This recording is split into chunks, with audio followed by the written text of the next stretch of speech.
Friends எல்லாருக்கும் வணக்கம். இன்றைக்கி சூப்பரான ஒரு லஞ்ச் மெனு தான் பார்க்க போகிறோம். இன்றைக்கி புளிக்குழம்பு தான் செய்யலான்னு சொல்லி ரெடி பண்ணிகிட்டு இருந்தேன்.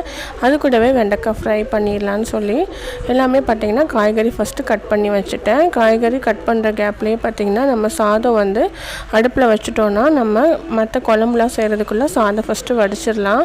குழம்புலாம் ஃபஸ்ட்டு கூட்டி வைக்கிறதுக்காக காய்கறி எல்லாமே கட் பண்ணி வச்சுட்டேன். புளிக்குழம்புக்கு வெங்காயம் தக்காளி எல்லாமே தாளிச்சிட்டு காய்கறி கொஞ்சம் நேரம் போட்டுட்டு நல்லா வதக்கிட்டு அதுக்கப்புறம் நீங்கள் புளி கரைசலை ஊற்றினீங்கன்னா ரொம்ப மணமாக இருக்கும். குழம்பு ட்ரை பண்ணி பாருங்கள்.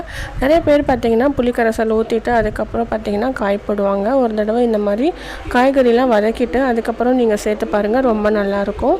வெண்டைக்காய் ஃப்ரைக்கும் இந்த மாதிரி வெண்டைக்காய் வந்து நல்லா மஞ்சள் தண்ணியில் பார்த்திங்கன்னா ஊற வச்சுட்டு அதுக்கப்புறம் தான் எப்போவுமே நான் வந்து கட் பண்ணுவேன். ஈரத்தோடு கட் பண்ணாலுமே அது வந்து ஒன்றும் வளவளப்பு தன்மை வந்து அதிகமாக வரமாட்டேங்குது. ஸோ அதனால் நல்லா மஞ்சள் கலந்து தண்ணியில் வந்து கொஞ்சம் நேரம் ஊற வச்சுட்டு அதுக்கப்புறம் கட் பண்ணி பொரியல் செஞ்சு அதுவுமே தனியாக வதக்கி வச்சுக்கிட்டேன்.